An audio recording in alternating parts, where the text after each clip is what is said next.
Good evening, everyone. This is Sheila once again from Just Local Homes here at Keller Williams. Tonight, our special guest is Ken Stray from Scorewell Credit. Our topic for today is actually how to boost your credit score towards a home purchase. Nonetheless, um, we have Ken Stray here, who is the preeminent expert for actually fixing your credit and anything to do with credit scores. So, without further ado, let's hear from Ken Stray. And our first question for today is Ken, can you give us an idea of how credit score generally works? Good. Well, thanks again for the opportunity. I love it. And, I love educating people on credit. And, credit threads its way through everything in life. And generally, like I was mentioning to you offline, people come to me after they found out something on their credit. But to be concise, you want to have a credit score between 740 down to 640 in that range. The higher the better for lending opportunities, but anything below 640 is going to be a risk for a lender, and maybe they can't underwrite the loan. But for general purposes, having scores that are in the high 700s is going to suit you for, purchasing a car, renting an apartment, or anything of that nature has to do with money. Okay. What are the components that make up a person's credit score? Because for most people, Yeah. it's almost like a mystery. Yeah, so basically the credit score is a foundation of your open and past credit. So to make it simple, I always suggest to people that they have at least 1 to 3 credit cards. Now I know that's kind of scary, but a credit card is very powerful on a credit report. And ideally, you want to keep a credit card for many, many years. The longer you have it, the better. You want to keep the balances as low as you can. But basically, having 1 to 3, and then as you add a car vehicle or a student loan or a mortgage, for a total of about 5 different things on your report. And that builds the foundation. So my question, I have a common situation actually when I have clients who are buying a home, and we often find that the credit scores between the wife and the husband are wildly different. So, for example, the wife would probably have all the credit cards for shopping and groceries and gas, and the Mm. husband would almost have no credit because he only uses it for gas for his car to go to work. Would Right. How would you suggest that imbalance be fixed? Because when getting a loan for a home purchase, both credit scores would be important. Right. So, it's always important to have something open on your credit. So, in your scenario with the husband having minimal credit, hopefully he would have at least one open trade line. And then in a couple, or even a parent and a son, or a parent and a daughter, the one with the stronger credit can always add the other on as an authorized user, which Okay. transfers over history, transfers over, seasoned, aged history, which is good. And as long as the credit card that they're adding them on is not, doesn't have any late payments, and ideally the usage on it is fairly low. Mhm. That makes sense? Yeah, it does make sense. So, adding on the person to the credit card is a better solution than opening a new credit card. Well, yes. Short term it is because opening up a new credit card for this other person is going to generate an inquiry, and that's actually going to lower the score. So Mhm. yeah, when we meet with clients, we strategically give our answers to benefit their goals. So if they're looking to purchase, what are the things that they can do to facilitate that? And then what are the things they don't want to do, which would lower the credit score? Okay. So my other question is, our team actually has a lot of senior clients, and one thing that we see now with a lot of online phishing and scam is now we end up with having to address credit scores that are not as favorable to a home loan. What Right. would you suggest for a person to do once they realize that something is not quite right? Right. Well, I'm a senior as well, so I relate to them. Um, but the first step, if there's, if we identify that there's identity theft, if there actually is identity theft, the very first thing to do is to file a police report. We can help facilitate that. But sometimes, maybe it's a family member that has um, abuse their credit. And I mean, we'll just talk about what the options are. I mean, if I tell a couple they're going to have to file a police report on their son, they're going to say no. But we can look at the damage, how it is, how impactful it is, and come up with a workable solution. So,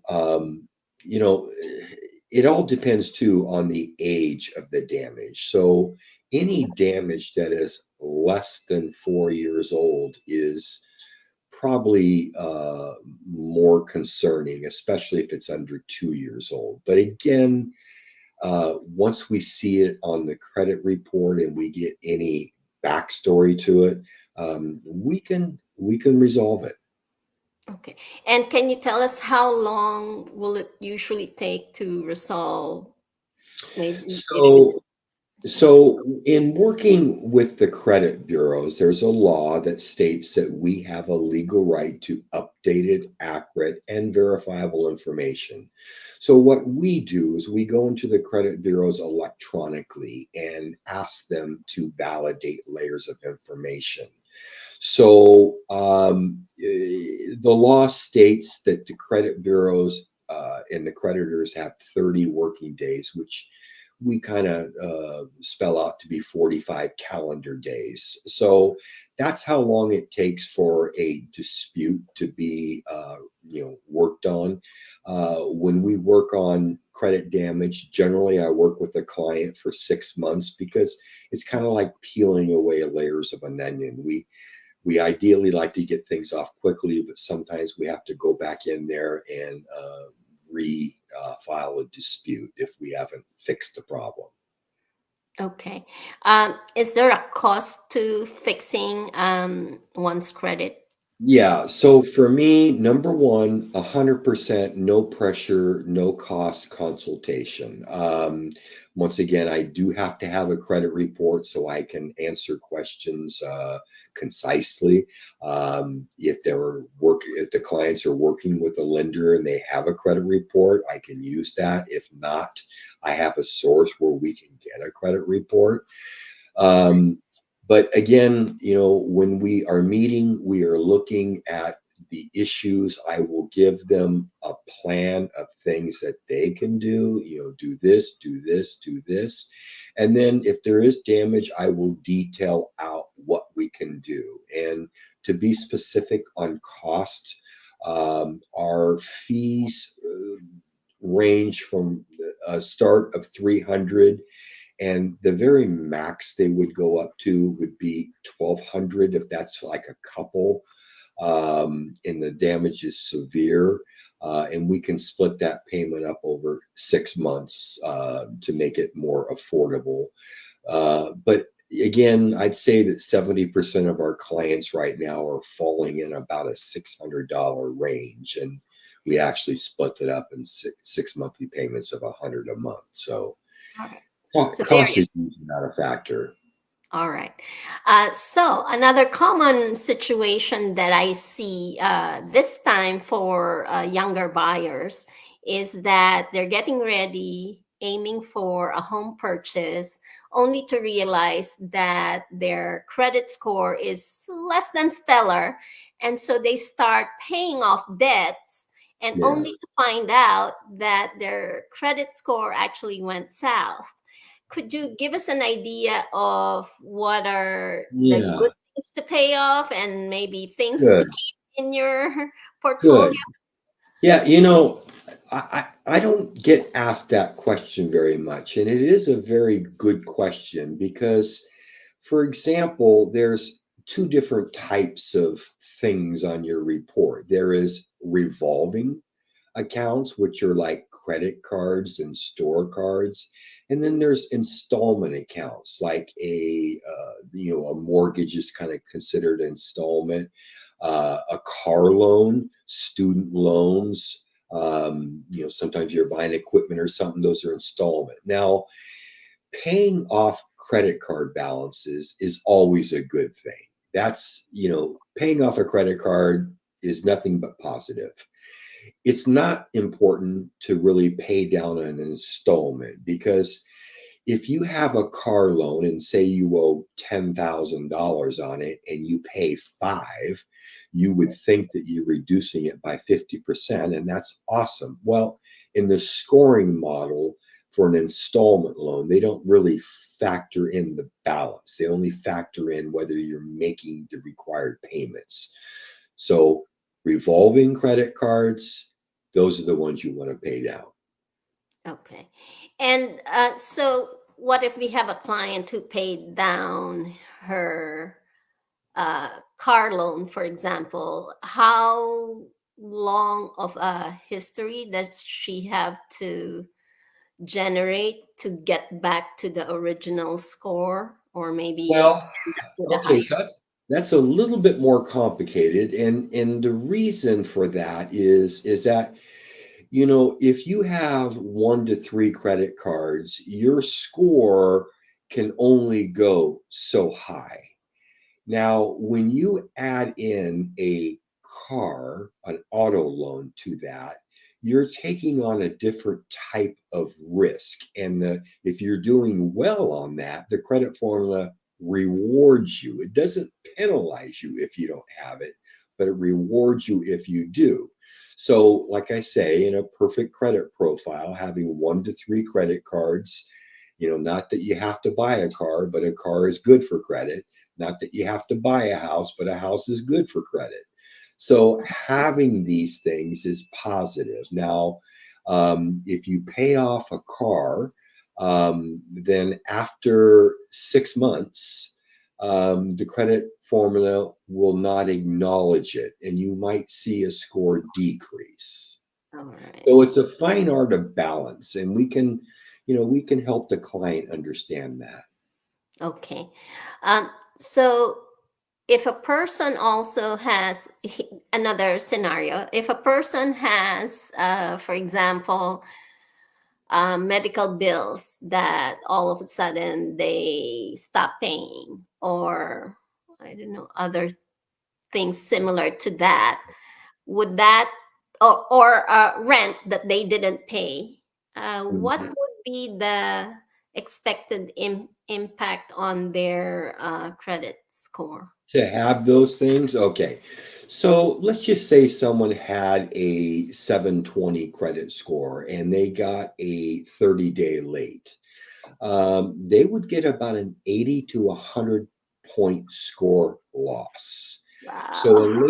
a late payment is the most serious thing that you want to avoid. When it comes to collections, you mentioned medical. That was a big, it's always been a big issue. But as of the past 2 years, they have really modified that, which means that if a medical collection is under $500, it cannot go on the credit report. And then the second caveat to that is that if, in the past you didn't pay your dentist and the next month they put it on your credit. Well, now they have to wait a full year before they can do that. Okay. But any other collection, like if you didn't pay your rent, that kind of goes in, that usually won't go into your personal credit report unless they send it to a collection agency. But it does go in what's called your rental acquisition records, which is part of the credit bureaus. Okay. All right. Now, for those preparing for purchase, um, what would be your best advice to give? Well, my best advice is always know what your credit is. Make sure you understand it. Now, a lot of us get scores from somewhere, and that's a whole different discussion on what type of scores and which ones are accurate or which ones are not. So let's just say your bank tells you your credit score is 780. Well, you can pretty well feel comfortable that you're doing pretty good. But if your bank tells you you have a 610 or a 580, you can say, I probably have some damage on my report. So when you're looking to do lending or a vehicle purchase, you want to know where you stand. I firmly believe in a good monitoring program. Again, I'm not trying to sell anybody anything, but I do have a program that I recommend, and people can reach out to me and I can tell them. And again, anytime someone talks with us, we talk with them. It's not just, here's a link. And there's no personalization. All So right. Yes. And we do appreciate that.